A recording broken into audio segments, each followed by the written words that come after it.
This is Jason J. Lewis, the voice of Superman on Justice League Action, and you're listening to the Krypton Report. Up in the sky, look! It's a bird! It's a plane! It's the Krypton Report!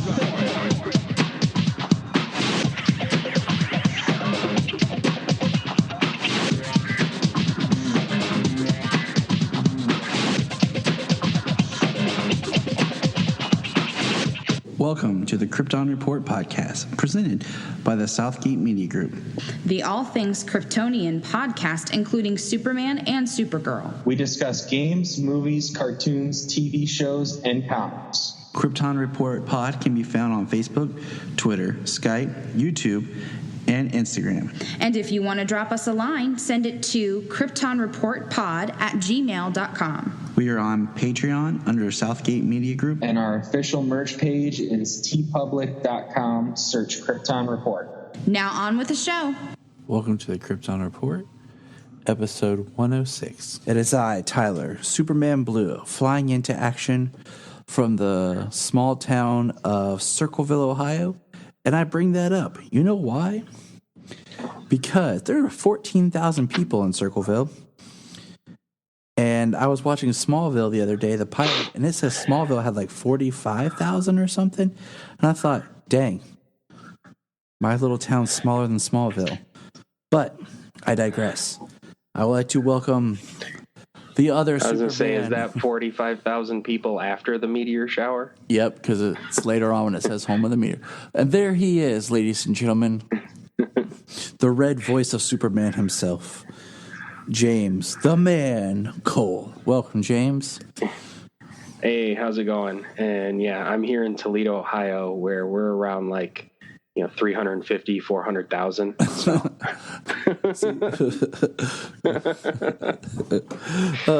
I just thought it was interesting. We were watching the Smallville pilot because Solomon wanted to watch, as he calls it, Smallville 1, and I just needed something in the back.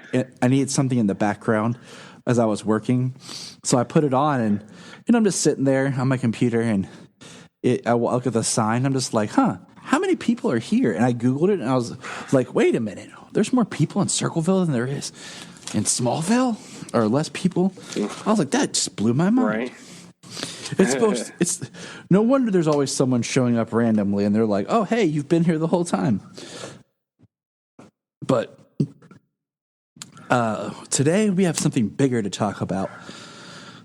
Jon Cryer. Lex Luthor. I'm looking at a picture of him over here on my Superman 4 poster that Phil got me. Thank you, Phil, for my birthday / Christmas. Lex Luthor grew up to be Lex Luthor. Kind of neat. So before we discuss the episode, just quick thoughts of going into this with this being, Jon Cryer as Lex Luthor. Well, that's funny because I watched a DC Daily, and they were talking about how he was Lex Luthor, and now he's grown up to be Lex Luthor and taken over the family business. He's the only actor I can think of that's played two Luthors. Yeah. I mean, I obviously I knew him as Lex Luthor, and I mean, anybody involved in that movie was not happy with the way it turned out, with what they did with it. And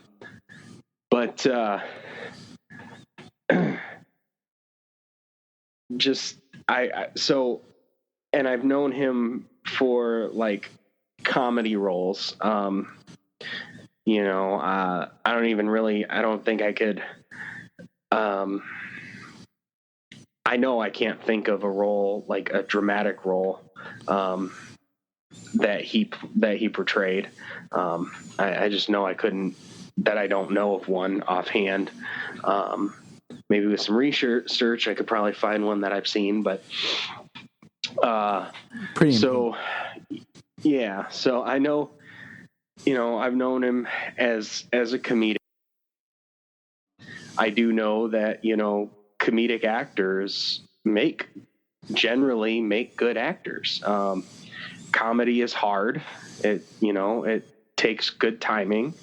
And to make people laugh, you really do have to draw on on the full gamut of emotions to make people laugh. It's not just, unless you're just a slapstick person, but and there's so many actors in the past, comedic actors who have proved that they can transition to drama extremely well. So, I mean, when he was announced, I was just like, interesting. I knew he was Lenny, so it was like, well, there's a legacy here for him to be cast in a Superman or Supergirl show. Then, seeing him with the bald head and the facial hair, and then the first promotional photo they released of him, he looked very menacing. Mm-hmm. So, I mean, that's about as much as I could say before seeing him. I wasn't sure. I figured he could look the part. The guy has played intelligent, so I knew he could do that as well. I had no doubt, written well, he could portray an intelligent person. I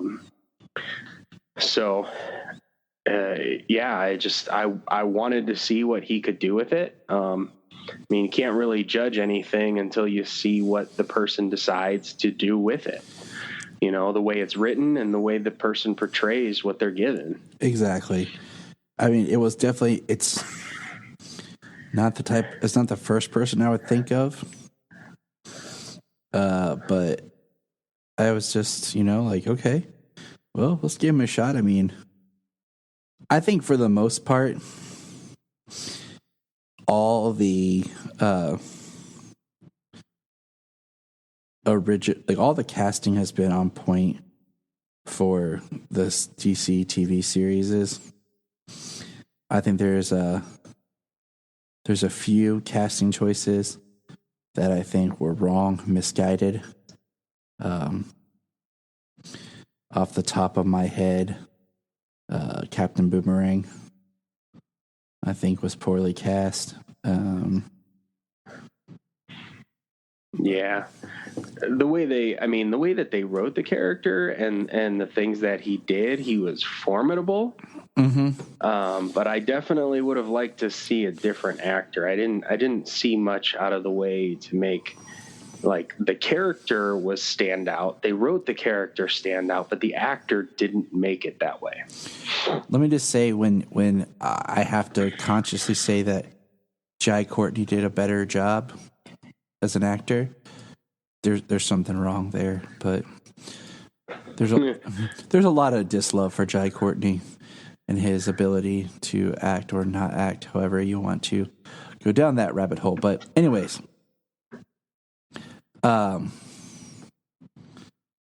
so let's get into this episode. Oh, brother, where art thou? First things first. I repeat, I do not like when an episode starts with something and then it like jumps back in time or cuts away, because I get that, they do this scene at the beginning that we find out is actually like one of the last things that Lex did before he got locked up. But I don't know. I just don't like the way that it opened with this scene and the way the scene was constructed, because it really felt like a flashback. Or I mean, like because then it said like hours earlier or something like that, and I'm not a fan of when stuff does that. Well, when it first started, it was 4 years ago. Yeah, and that's what I'm saying. Like, I just don't like the way the scene was constructed. Kind of like the Flash. Was it Flash versus or Grodd versus King Shark episode? How it starts with them fighting, and then goes like 12 hours earlier or something, and you see the whole episode play out. So you know that Shay's going to turn back to King Shark to go fight Grodd. You know, it's just like, I hate that trope, but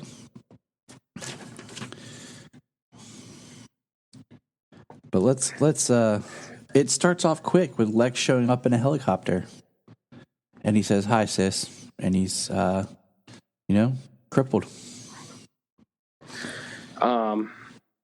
Well, it starts off 4 years ago with him turning the sun red. Them in LexCorp Tower. Yeah, and he's talking with Lena, and crimes against humanity with the things he's doing, but he's turning the sun red, all to depower Superman, and he the police are coming after him, and like he sets off a bomb and blows up a helicopter or whatever with police in it and stuff. So like he's pretty brutal out the gate,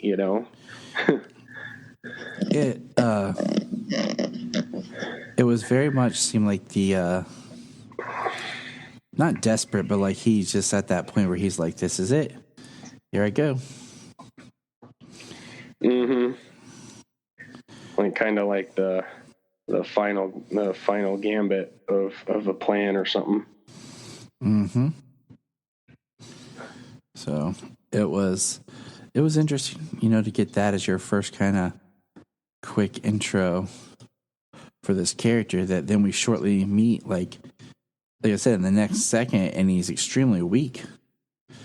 Yeah. And frail, and you're just kind of like, whoa, what's going on? What is this? And, he has cancer. We find out very quickly that he has cancer, and he's there so that Lena can help save his life. And what do good sisters do? But she joins in to help save his life. She wants to help him. Jimmy's in the hospital. He got shot in the spine.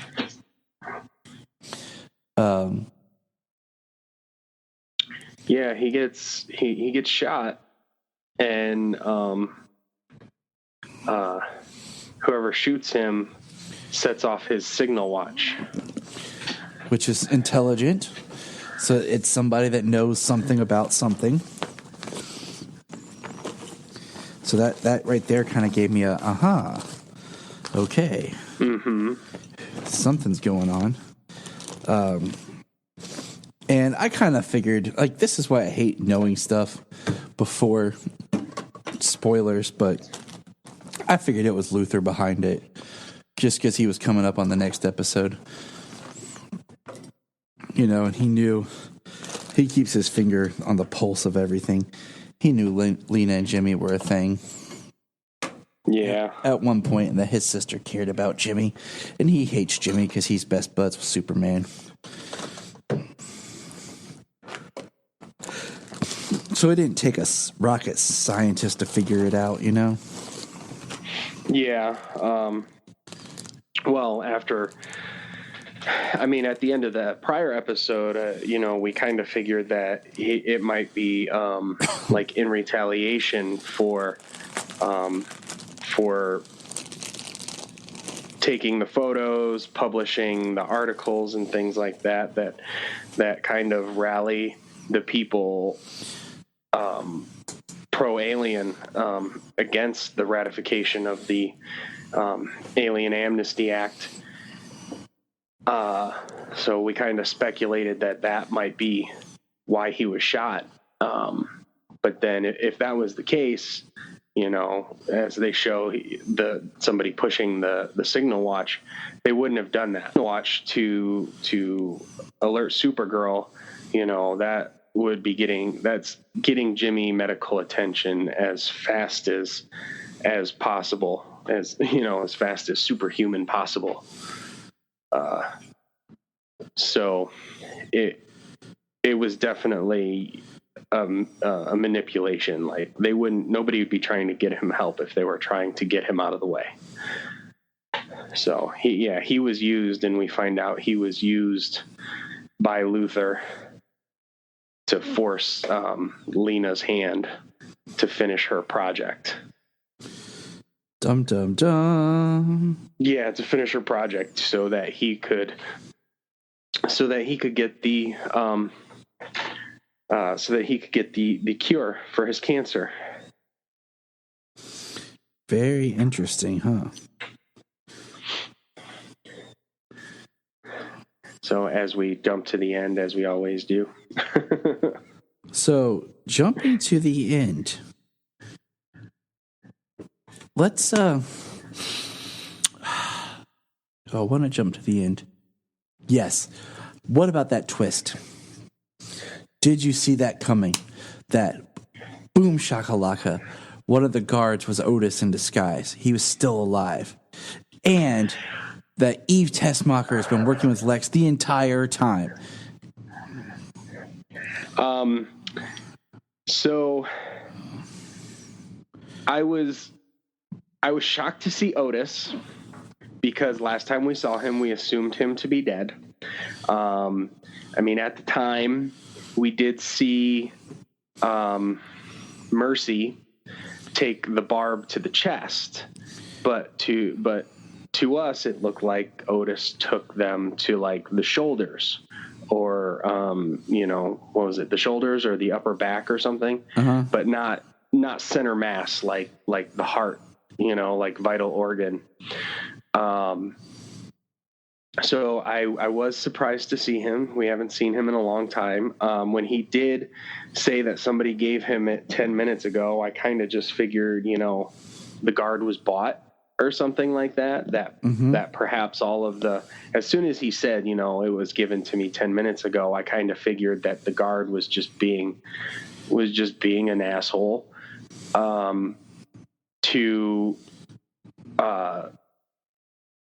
for image purposes,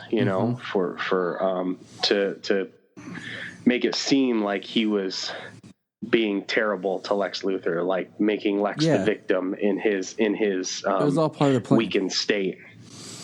So it was part of the plan. He was making him look like the victim in his weakened state, but it wasn't just because he was bought. It was because he was Otis. And when he said, I was given it 10 minutes ago or whatever, my first thought was, just because I rewatched Watchmen the other day, is like in Watchmen when Ozymandias is like, I set the bombs off 20 minutes ago. Like, you think I would tell you my plan if there was any chance of you stopping me? Yeah, like well, it's already done. So that was kind of my thought of like, Lex is like, I already did it. That's why I'm telling you now, because I'm already done. But let's hit on some other stuff that goes on in this episode real quick. Alex is mad because Kara is lying to her, because Kara said she was going to Catco instead of being at the hospital with Jimmy. And, Alex finds out she wasn't, because, Kara's out doing her Supergirl thing. She was with John. John has an interesting meeting with Manchester, where Manchester puts him in a circle of fire and basically talks to John like, hey, we're the same. We should be on a team together. Why are you against me? Like, why are we fighting? And I think it's interesting how it looks like Manchester, he actually, I think, has a respect and like for John. That's why he keeps trying to win John over and wants him to join him. Right. Well, he definitely, as he talks about the psychic link that John opened up to him when he was trying to stop him from killing Lockwood, Manchester somehow found a way that was both ways, that he could look into Jean's mind because Jean opened up that link. Yes. So, which is very intelligent. I mean, Manchester's proven to be a very intelligent person, and it's very interesting that in this episode there's no like talk from Lex Luthor about the elite. You know, like, oh, let me get a hold of them. I like those guys, or they're doing like even something like, they're doing good work. You know, or something like that. You know, just kind of. You would think he would like applaud the elite. Well, I mean, would he applaud the elite because they're more or less working against his people to a degree. You know what I mean? Because they're pro-alien.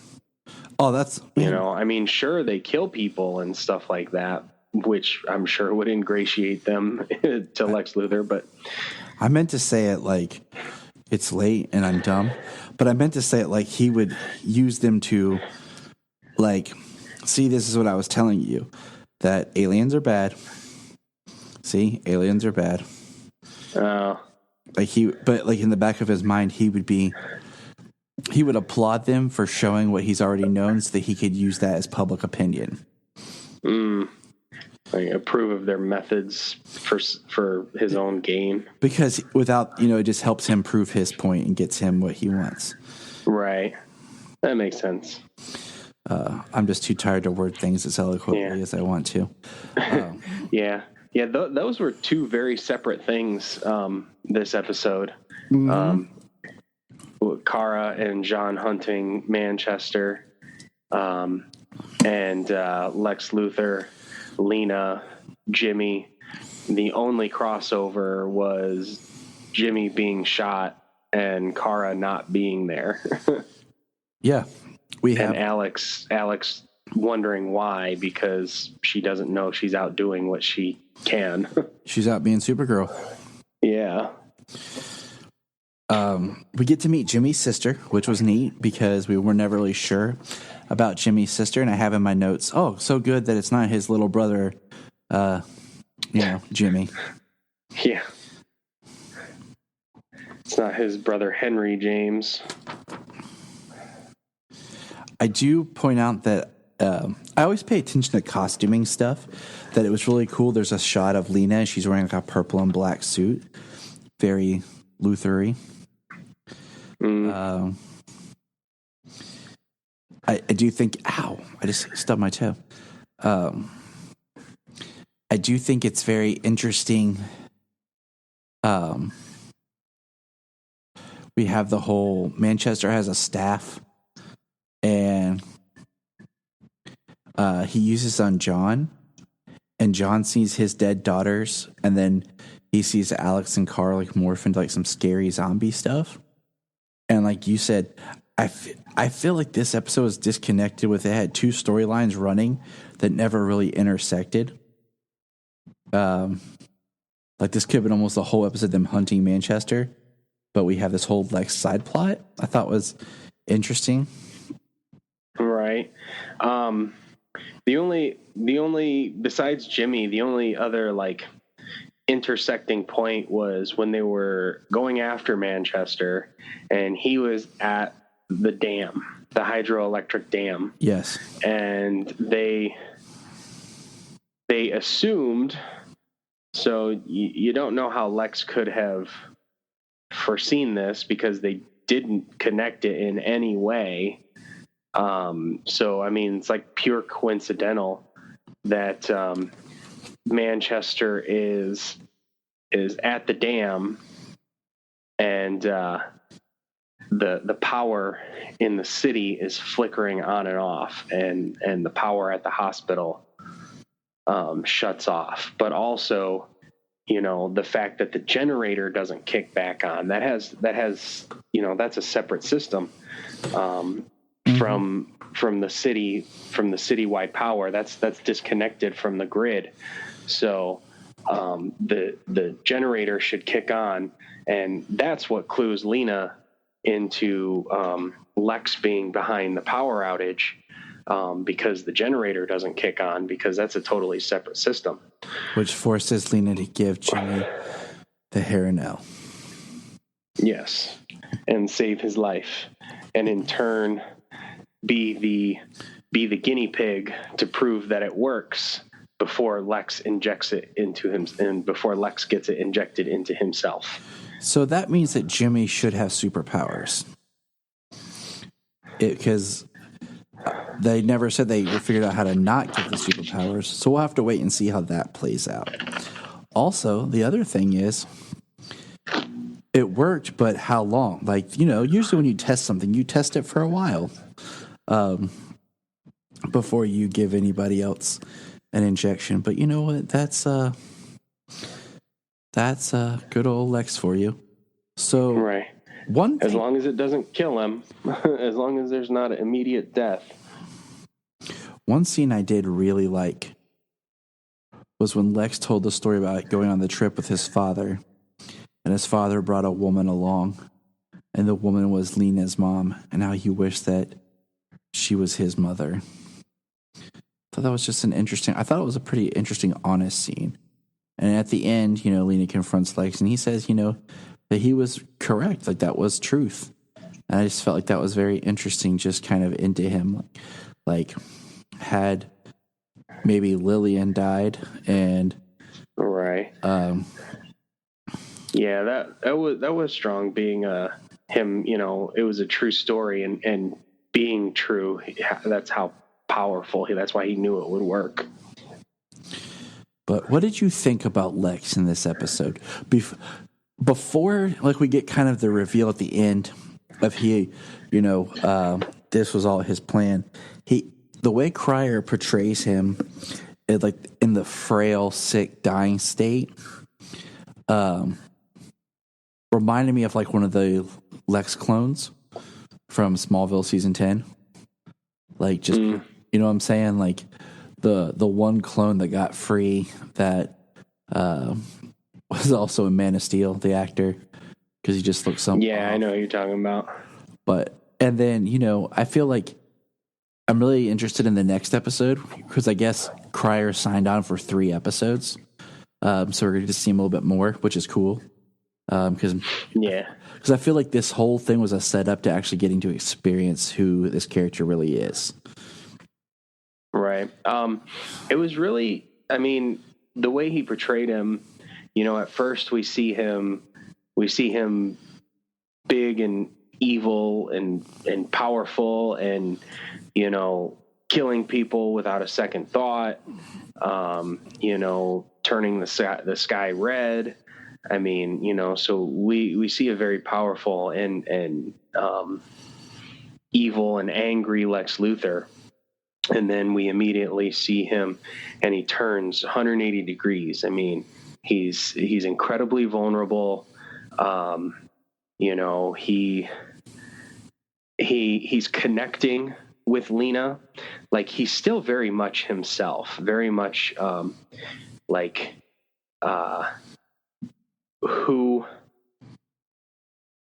you expect kind of that Lex Luthor to be. Still so full of himself and still so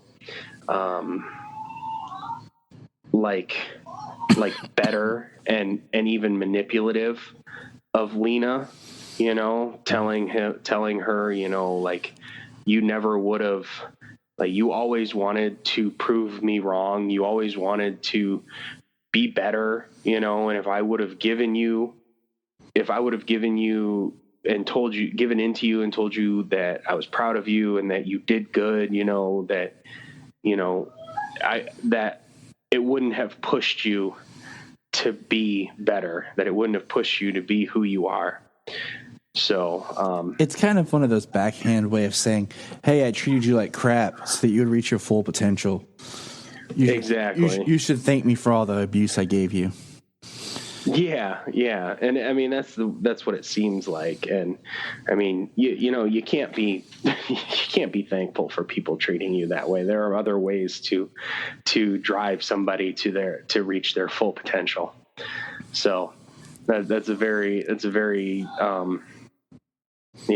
backhanded. That's it's a very miserable way to try and inspire somebody. It's very much not inspirational. I do like the quote. It's very much spiteful. Yeah, I love when Lex says to Lena, "I came from poison, you came from love." And that was back to that, like, was that truth or him just saying that? I think it's true. I think that's why part of maybe he hates her, and the way he feels is, and because we have not met Lionel on this series yet.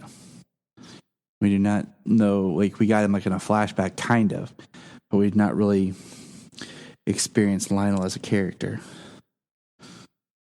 Right. So, and then, you know, we get to the end and we find out that everything was his plan. Whether he was being honest or not, he was being manipulative. And, you know, he had this all planned from the very get-go. He had Otis, he had Eve Tessmacher, and he had an escape plan. Like, he has home defenses that kill a whole bunch of the sheriffs outside of his front door. He has like landmines out in the lawn that blow up a bunch of sheriffs, and he's got an escape plan, and he takes off in a helicopter and immediately runs into Supergirl, which, like, why is she there? Like, that kind of, yeah, that kind of seemed out of nowhere to me. Like, Lena didn't tell anybody. I mean, sure, it could have been off camera, but Lena didn't tell anybody that, oh, Lex was behind this and he's at the mansion, and, you know, he helped me work on this and complete the project. And, you know, like, she didn't spill the beans and everything. So it was really like, why is Supergirl here? So what would you rate this episode?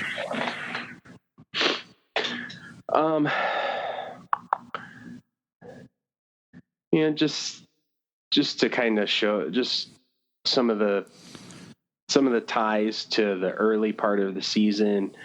John Cryer's Lex, how manipulative he is, and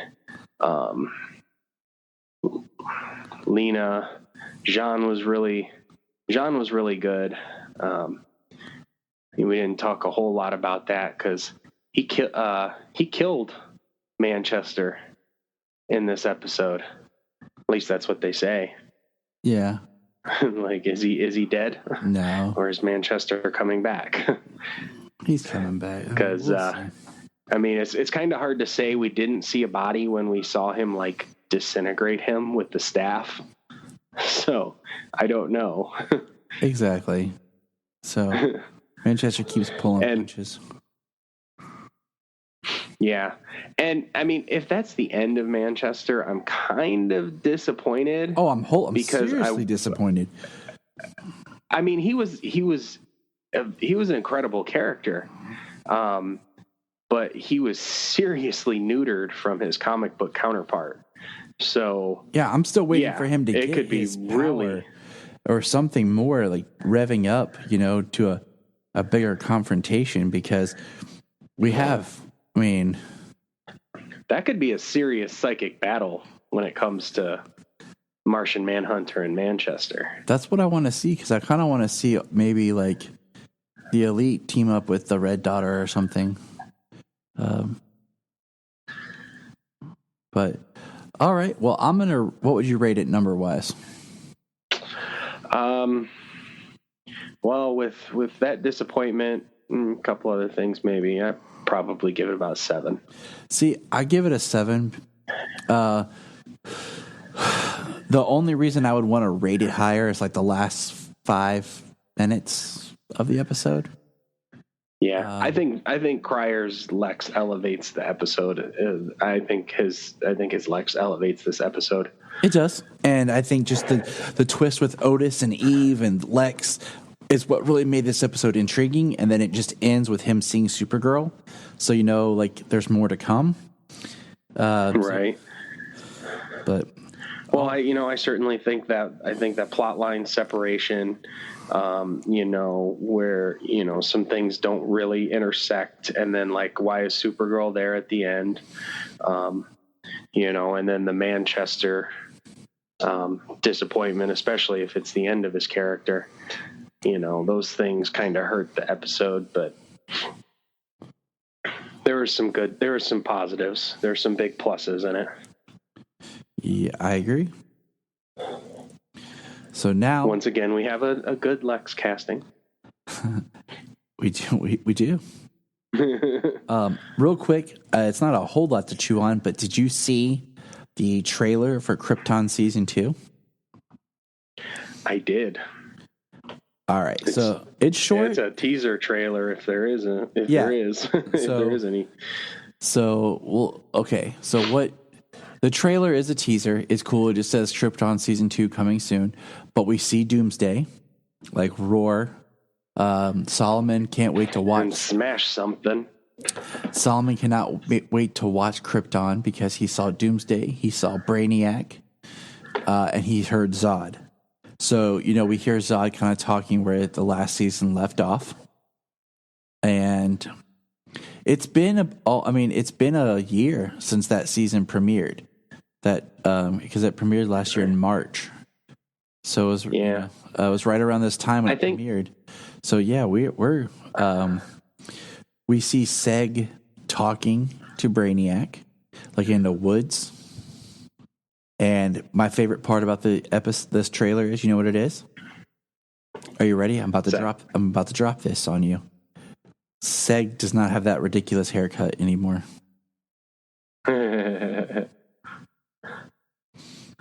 So that haircut was killing me. Yeah.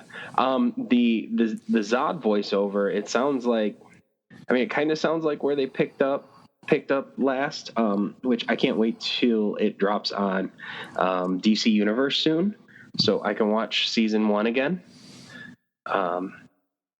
because it's coming this spring, which we are now in spring, so hopefully soon. But the voiceover from Zod sounds like it kind of picks up where it left off, but it seems to me like it belongs in this season, because he talks about reaching for the stars or traveling to the stars. Yeah, that they're ready to travel to the stars or something now. So I'm excited. Honestly, I'm already sold in it. So I'm a person who I'm trying not to watch as much of, because you know how Marvel will do trailers, but then they manipulate images in the trailer. So when you actually watch the movie, it's not the same footage. And I hate that because I feel like you're just tricking people. I just rather not watch as much because I start to put things together or look for certain scenes. Right.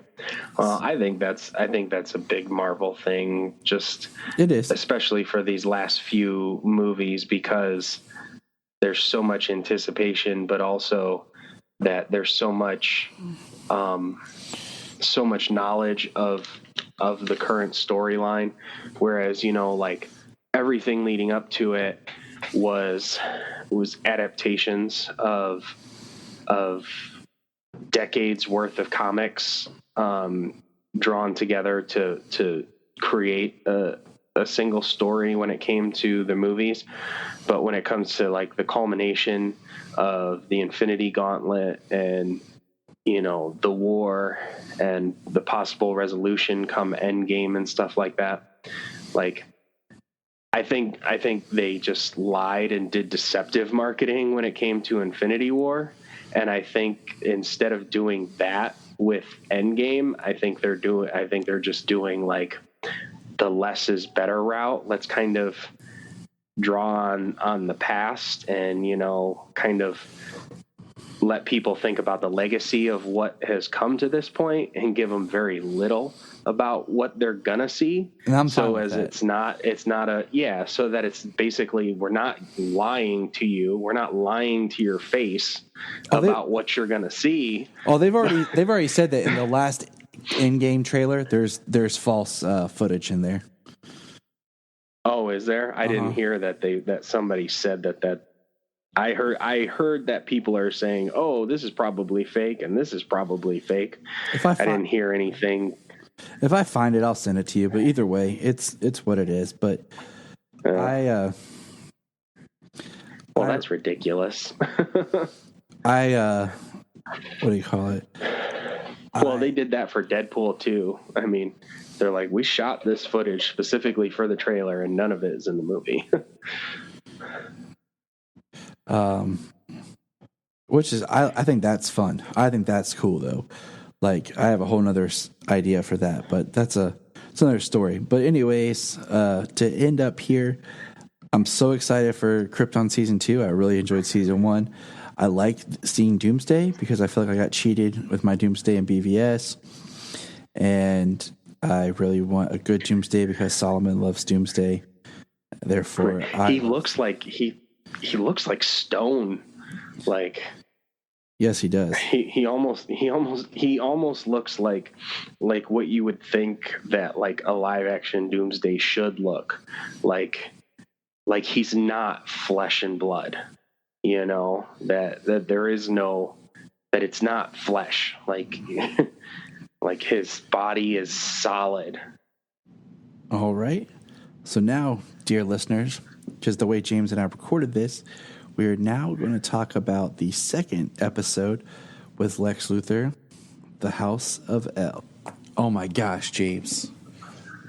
Okay, so wasn't sure what to think of Cryer with the first episode, but really, like we had discussed, because, you know, he had said he was going to be on 3 episodes. So I kind of wanted to see, like, his second episode, and this might be my favorite episode of the season. Second favorite so far. What about you? I mean, yeah, it's right up there, top 2 for sure. It's literally the second episode this season, just like Man of Steel. Yep. Where it goes back and it shows what's been going on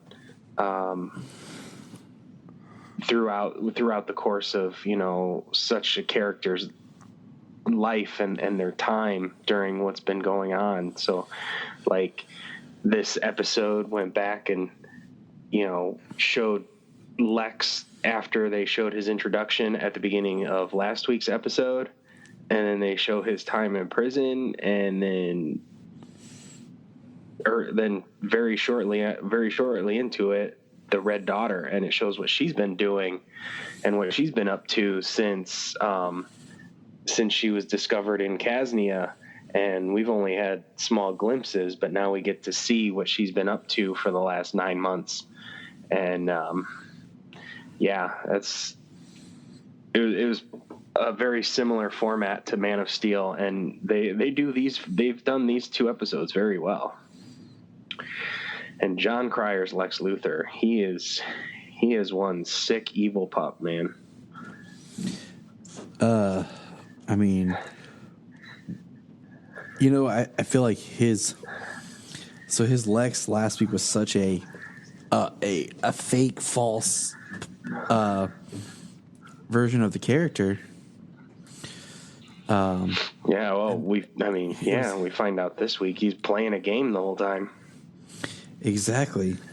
And I mean, this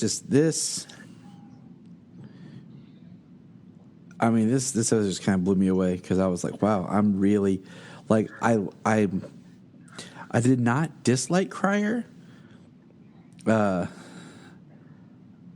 I wasn't sure how to feel about him, and this just made me think, this is awesome. Like, this is a Lex we haven't seen that we've wanted to see. Yeah, I mean, big time. You know, last week he played such a different person, vulnerable, it showed him being manipulative, showed that he had lots of things going, lots of plans that have been running for, years now, as they show with tonight's episode. He manipulates everybody. He condescends everybody. He's in charge. Even being in prison, he's still in charge. And that was one thing I told Junia is he is so Lex is so powerful from just not only his money but his knowledge, his resources, to where he's almost unstoppable. I mean, he gets to the warden just because he knows the warden's mother, her routine, her schedule, and when you have money, like he says in the episode, it's their weapon. Mm-hmm. It's the weapon that he uses against people is money, because that's how he can control them. And he's not wrong. This is, I don't know, like I said, it's a great character. This is a very well written, very intelligent Lex Luthor. So let's very intelligent. So one of my favorite scenes, just showcasing how randomly smart he was, is how many games of chess he was playing, and he just by a glance at the board. Oh, I know. As he was walking out. So let's take a step back, okay? And let's start at the beginning of the episode. Mm-hmm. All right, so this episode opens up, and it's, a few seconds into it, we've only watched it one time, okay, dear listeners, because it just ended an hour ago. Yeah, and we're back into it because I really wanted to do this, I wanted to get this done because I wanted to talk about it. So we got to watch it once. So when it started, it almost felt like I missed something, but I'm like, no, it's picked up right where it left off last time. And we're right in the middle of this battle between Supergirl and Lex. Because, last time it ended where he's like, oh, hello, Supergirl. And then, boom, they're at it. And then, man, the Lex suit without, no holding. You talking about not pulling anything back. There was the Lex suit. He was in the Lex armor. And it looked good. Yeah. It's pretty crazy how, I don't know. It showed, just jumping ahead a few seconds, during the fight, he has powers. I was surprised at when she hit him and he was out of the suit and pieces of the suit fell and he flew through the Daily Planet globe and hit the ground and everything. I was like, okay. I was like, that would kill him, but then he had powers. He caught her fist but even the suit coming on him, not knowing that if he has Kryptonian powers, say he can fly and everything, a la All-Star Superman, mm-hmm. Lex and All-Star, but he, it could even be the suit could have even been a manipulation to draw Supergirl into him, because the suit came on, he flew, and then when she was close, he has powers. It was quick. It was quick, and it was intense. And then, it was like Supergirl, but it came up with the Russians. Well, heck, even before the title, after he slammed the globe on her, it was 3 years ago, and Oh yeah. It did show more. It was before in the courtroom. What's that? Yeah, it was in the courtroom where he killed the judge and the prosecutors and the jury. He killed everybody and like made no bones about it that he was responsible.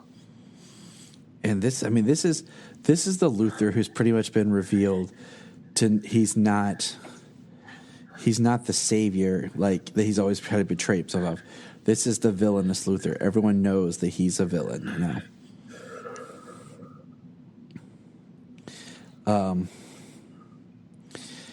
And I like that. Like I like that we're getting to see a seriously evil Lex Luthor. What do you think? Evil, yeah. Like, and in this episode, they showcase just how evil he is. You know, he has plans for everybody. He threatens everybody. You know, he just. I mean, he's a terrible person. He is not. This is far beyond the savior he claimed to have been for so long. Yes, this is like, well, that didn't work out. I'm just going to do this now. Because he has that wonderful line of, Superman made me do it. Right. Honestly, this is the only comparative version to this Lex Luthor, like, for evil's sake, would be Gene Hackman's version of Lex Luthor because he was just evil. Yes. You know what I mean? Beyond that, every other Lex Luthor, except for, you know, when John Shea was proven to be a criminal and he returned for another episode. But you know, Gene Hackman's Lex was the only Lex that was like at just pure evil, you know? All the other ones are much earlier. All other iterations, you know, for the most part, are beyond still, you know, the comics and the later versions of animation are still hiding behind the billionaire philanthropist facade. Yes, facade. Yeah. Exactly. This is the farthest we've seen him in his career as far as him versus Superman, to where the world knows this guy is evil. And it's showing, and I'm okay with that. But I pointed out to Junia, I was like, I love this Lex because I love that it's Luthor not pulling any punches. He knows how to manipulate people. He's showing you he's ahead of you. He's showing you how smart he is and what he's actually capable of doing. So with that in mind, let's jump to what are your feelings now since we've seen more of the background that Miss Tessmacher is on his side?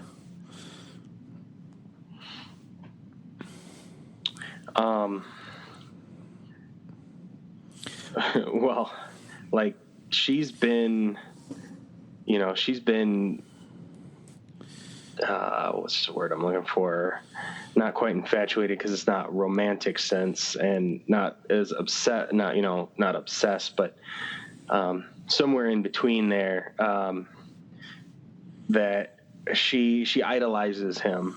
You know, she's intelligent, and that's pretty crazy how she's been working for him since the beginning, since before we even saw her, before she showed up at Catco. Yes. Yeah. And I mean, so after last week's episode, I got a message from my friend Brendan Lowe, who asked me what I thought about the episode.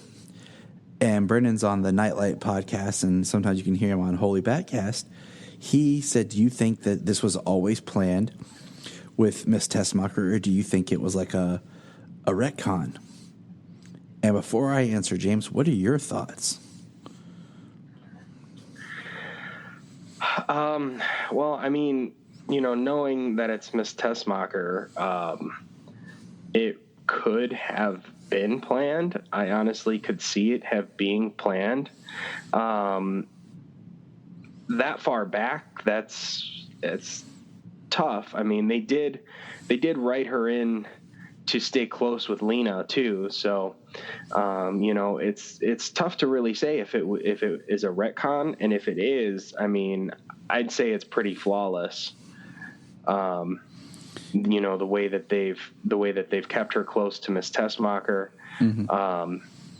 the way she's done work, and then just the history of the character that we know of from the movies, that she's worked with Lex Luthor. So my thoughts are, I don't know if I would say it's a retcon as much as maybe it was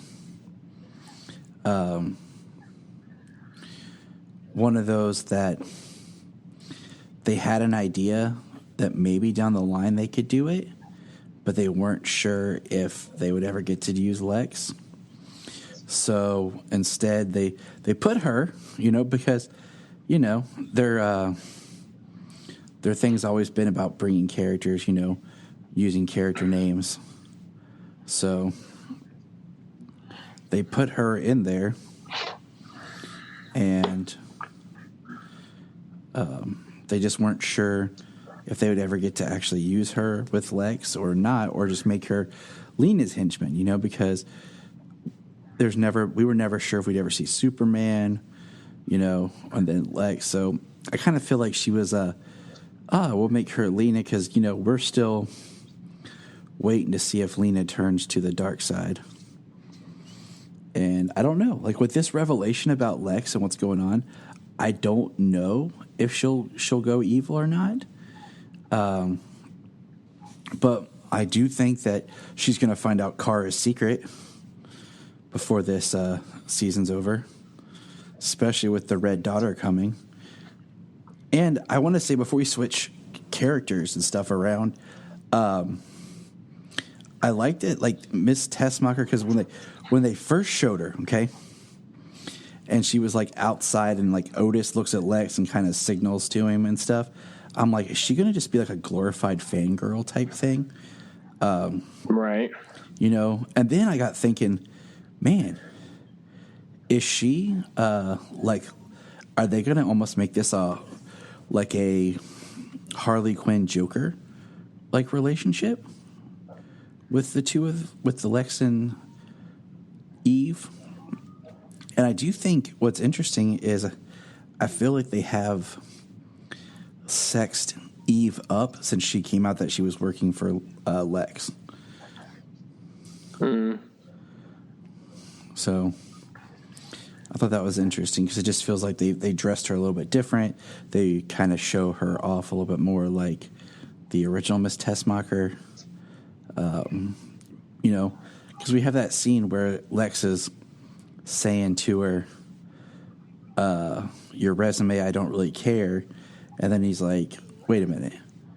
And she says something, he's like, but I might have, something for you. So I just didn't want her to be kind of like a blind faith following, like,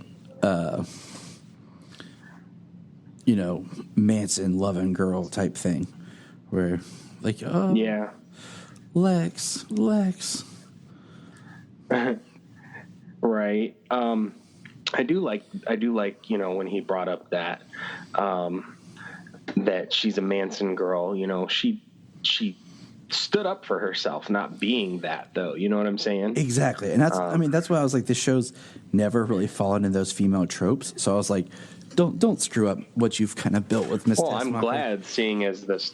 Yeah. I'm very glad for that, seeing as it's just a female trope that, it doesn't, while true in some cases, doesn't always have to be the case, especially with this show being about strong women, Yep. There are a lot of, this entire show is all about strong women. Supergirl, Alex,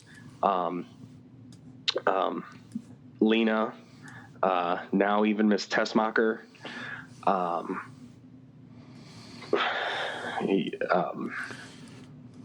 Lillian Luthor, It's Helen always, Slater, Miss I can't remember the mother's name, but with strong male supporting cast, who and they're there for support. They're not there to save the women, and they're not the men damsels in distress. Mm-hmm. You are absolutely right. So, I mean, I have no problem with Eve being bad. That's where they chose to take that character. So, with just the story this week, having Lex manipulating everybody, using her to be close to Lena, the Red Daughter storyline, which I thoroughly enjoyed this week. I thought she was really good. We're getting there. It's pretty. Because that's what a majority of this episode, deals with, and that's what I wanted to get. I love that he calls her the Red Daughter at the point, but I mean that's towards the very end of the episode. This Lex is really good, and he was evil, man. He really was. It's like he doesn't care. So and so powerful too. Like, and he knows it. He knows how smart and how powerful. And he's not afraid to just blatantly threaten people, and he gets what he wants. Yeah. Oh man. So all right. So what we find out, Lex is in prison, and he gets a call from Kashnia about the clone of Kara. And he chooses. I mean, he goes back to prison because he chooses to go back, and that prison is the perfect alibi. I'm about to say that's what he straight out says. He says, prison is the best alibi, and and he's right. He's in Luthor. We get a lot of homage to things in this that I can't remember all of it because it was so much quickly, but like the hologram of him in the cell, Otis comes back, and we see more about Otis working for him, and which is cool. It's really cool to see Otis. I like this Otis because he's more of the dumb muscle, and compared to just being like the dumb idiot that we get in everything else. As Junia said, I can see why Lex would have this Otis around compared to the Ned Beatty Otis, where you're like, I don't understand why he's even here. Yeah, very much. This Otis is useful. Like you said, being the dumb muscle. Absolutely useful. So I like that we got to see more of that story as far as what Otis does for Mr. Luthor. Yeah. Well, which, speaking of Otis and his usefulness and how cold and manipulative Lex is, how evil he is. I even text you right after it happened. Yeah, you did. Lex literally puts the crosshairs of a missile to blow up a home with a child in it. Because that child was the first person that the Red Daughter saved, and he wanted her to lose the very thing that she loved the most, so that he could then use that to make her turn and want to destroy the Americans. Yeah, she wasn't believing that America was as bad as Luthor had made her believe to begin with when she went for a visit. So she started to see things differently. She started to see things. She read Supergirl's journal so she could, kind of hear her own words. She talked to Lena Luthor to see why Supergirl would be her friend, and she didn't seem as evil or manipulative or anything as Luthor had made her out to be. And so she was questioning everything, and Luthor was like, well, nope. He's like, I'm gonna have this missile fired from an American ship, an American weapon, to blow up your one and only friend, this young boy that you saved, and turn you against America in one blow. I mean, it worked. Yeah. I mean, but Otis, we find out, he doesn't allow that to happen. Well, he sets it up to the house. Let's pull it back one thing, because then I get this message from James that says, well, at least Otis isn't a complete piece of shit. Yeah. And I'm like, I said, this Lex is one evil POS. And I'm like, yeah, it says, this Lex is an evil POS. Those are the exact words. And then shortly thereafter, guess Otis isn't a total POS after all. And I was like, oh yeah, you're right.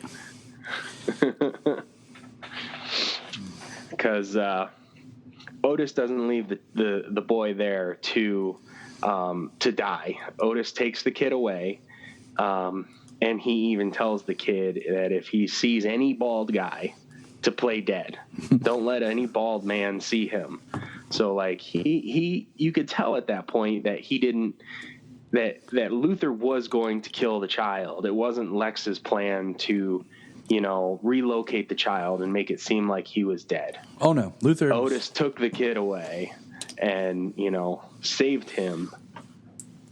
But still made it look like we got character development of Otis, you know what I'm saying? So that was just cool, because we're like, oh, okay. Okay, I'm seeing a little bit more maybe why, and then for the big moment that I kind of predicted, before, that Lex has kind of been behind the whole Ben Lockwood Sons of Liberty thing. It was Lex feeding the information and everything and getting it going. He was the big manipulating force behind it. And I like that because it makes sense.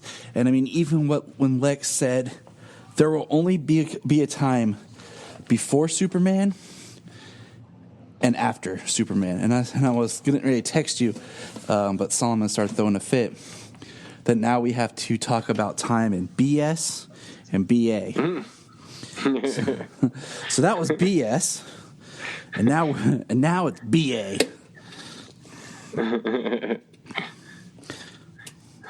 But I mean, this episode's dude, it's a 9.5. I know we're kind of jumping ahead to what we think, but this is a 9.5.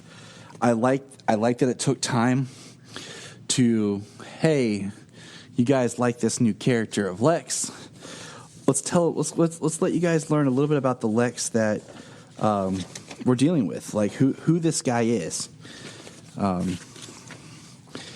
And I love that. I love that we got a chance to get to know this character of Lex. Sometimes I get tired of it always being about the main character. Like, it's nice to take a breath and focus on just building up new characters or secondary characters. Mm-hmm. So it made me very grateful that they just, it wasn't like, oh, we got to get the DEO in this week. or we got to get Brainy in here and Dreamer. We can't have an episode without them. Right. You know, I mean, we didn't get Jean. You know, he wasn't in the episode, which makes sense for how this episode's structured, because you wouldn't want a mind reading alien to be around somebody who definitely needs their mind read. Right. Yeah, the structure of this episode, spending the majority of the time following Lex and spending the majority of the time following the Red Daughter and them being in Kasnia, you know, it was definitely, it was a bottle episode, but the best kind. Yeah, the best kind. It fits and it expands the overall narrative of the story. So expands the narrative, expands the world we're in. It gives us a lot of background to the characters that we already know. Like, you know, it helps develop Lena a little bit more. Like when Lex says he's talking to Eve and he says, "Yep, you're right. I'm gonna give myself cancer." And he goes into a radiation chamber and gives himself cancer because he says, "My sister will save me." Yeah, she won't help him. She won't work with him for sure. But, you know, just to, you know, like he said, she'll save me because she cares. She cares she cares enough that she wouldn't let him die horribly from cancer, which is pretty crazy how he just gave himself cancer. Yeah, he was like, yeah, I'm just going to give myself cancer. Be back in a bit, y'all. I'm going to go get cancer. Right. So that just, you know, like you said, that just kind of lets you in on how psychotic he is. Because, I mean, yeah, he's just a total psychopath. But all right, so let's talk a little bit more about. Yeah, he's pretty nuts in this episode for real. So the Red Daughter, when she showed up, all she could say was Alex. So it shows she's a little bit of a hint of having some memory to something. Okay, she says Alex. Well, of course, when Lex shows up, he is, you know, I'm Lex, and she says, Alex, and he's like, yeah, sure. Yeah. You know, which is kind of douchey. He could have just said Alexander, you know, because he's trying to win her over. Right. But that's what he says to her. And, I mean, it makes sense that you would say that. And Melissa's acting is awesome as the Red Daughter. Like, just the characters. They say her name one time, the name they call her. They say it one time. Lex says it, and I did not catch it. Did you? No, I missed it. My daughter's not feeling good, so there were a couple of points where I got pulled out of the episode. Yeah, James's poor daughter doesn't feel good, and my son decides to act like a whiny brat. So I got pulled out for a different reason. Yeah, she's all stuffy, and she sounds as bad as I did a few days ago. Yeah, poor James. She didn't get it from me though. Mine was an infection from dust and mildew at work, but my mom had something similar. It's called Ohio. All stuffy and sinuses and stuff. So I'm thinking that's probably where she got it from. It's called Ohio, man. we can't lie to our people. It's in Ohio. They have to know the truth. But yeah, we see her. Make it seem like such a terrible place. We see her. Superman was born here, man, and he left. There's a reason he left. But all seriousness, we see her. We see her innocence, her childlike nature. She's trying to adapt. We see that Lex keeps trying to teach her English so that he can communicate with her so that the others don't know what he's saying. we see him basically manipulating her. He, puts his influence over her, brainwashing techniques and all that stuff, so that he will have his own super, Kryptonian. And we see her save the child that later Lex tries to kill. Her first time saving someone, because she hears a word, she flips in her dictionary, sees where it says help, and she takes off flying to save him. So, it's great. Like I said, it is a great episode. You could watch this episode and kind of get caught up with everything. I like that the Harinel is basically just black kryptonite. Like, I was kind of if it was going to be like a different substance, or if it was going to be black kryptonite and everything. I like that it is black kryptonite. So, yeah, they did go with the black kryptonite split her in two. And I was going to say, if anyone's interested, check out, if you don't mind a little bit of language, an adult, flavor for a conversation, the newest episode of Inside You with Michael Rosenbaum, who of course was the great Lex Luthor of Smallville, features him interviewing John Cryer. And I think listening to that and then watching this episode made me appreciate just John Cryer a lot more as Lex. Because I just think he just sounds like he's just a cool guy who's enjoying what he's doing, and he's glad to be part of stuff. And he's definitely a Superman fan, because he talks about his experience with seeing Superman the movie, and then getting to be part of Superman 4, and what that meant to him and what that whole experience was like. And Michael Rosenbaum makes a plug to try to get Gene Hackman on there. Could you imagine Cryer, Hackman, and Rosenbaum having a conversation about being Lex Luthor? That's pretty nuts to think about. I'm like, if nothing else, man, get John Shea. Get Kevin Spacey has no acting career now because of all of his allegations. Right.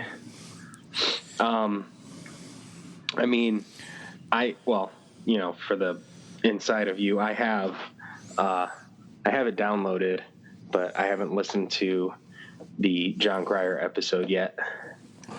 It's great. But I'll have it. I'll probably be through it tomorrow. That's for sure. But all this took place, which I thought was neat, during the crossover, because they make a remark about Kara being on vacation in Smallville. So it explains why Kara is not around, why the Red Daughter's around. It's because she's, helping Barry. They did make that distinction that she went off to Smallville, so that would be the crossover time, where she's not even on Earth 38. Yep. So I thought that was really cool.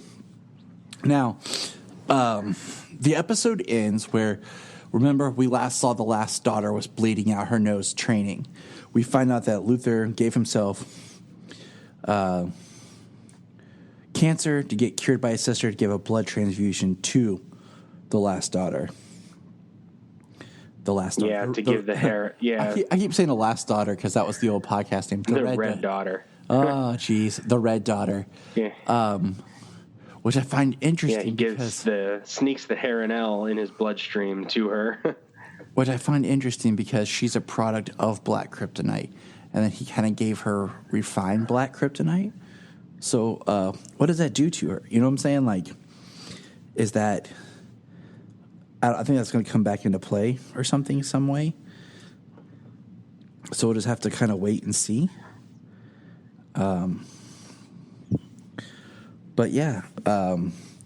And, she basically says Kara is weak and uses her emotions. And we're going to work together. But I did want to point out,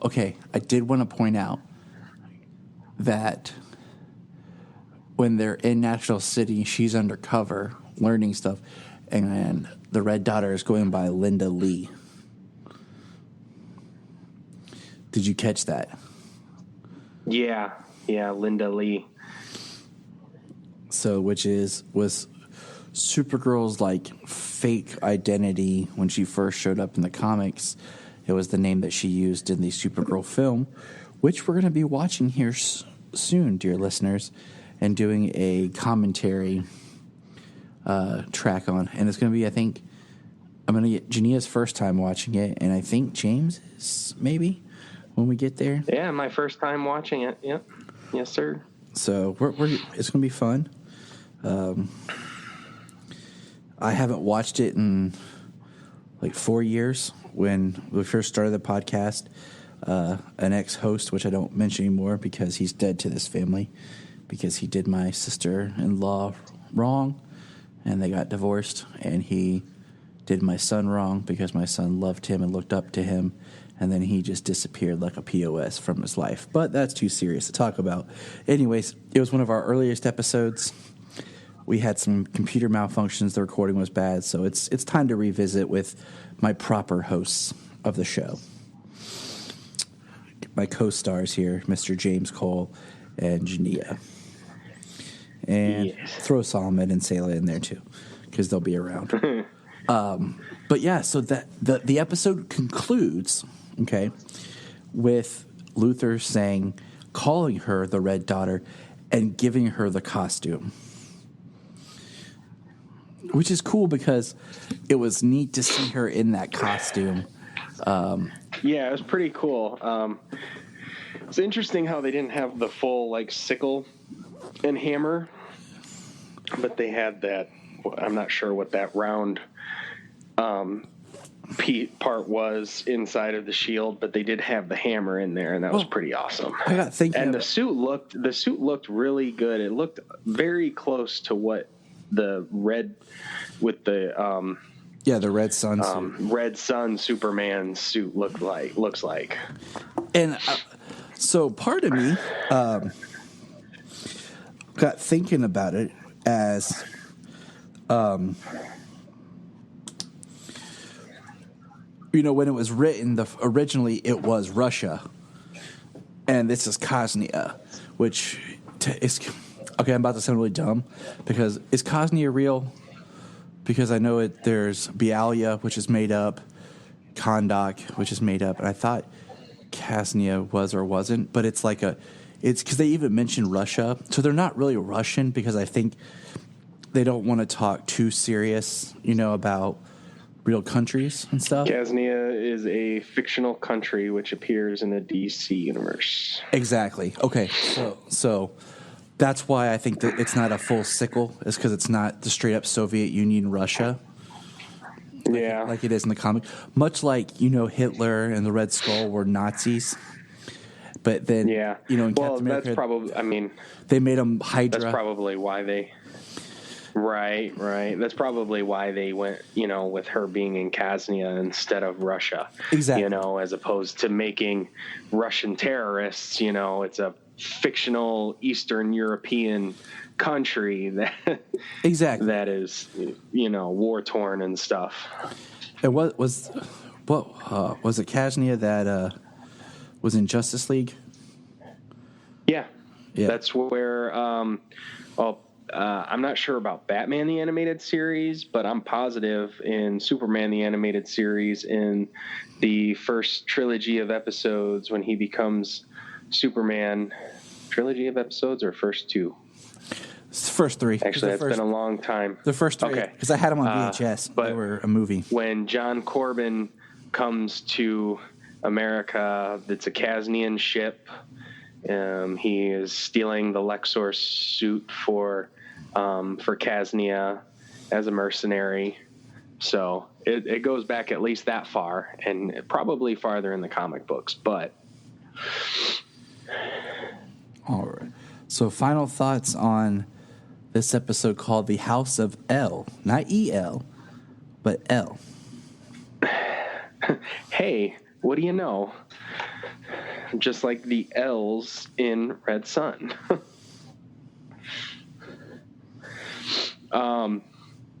Yes, extremely strong episode. Like you said, it's got to be one of the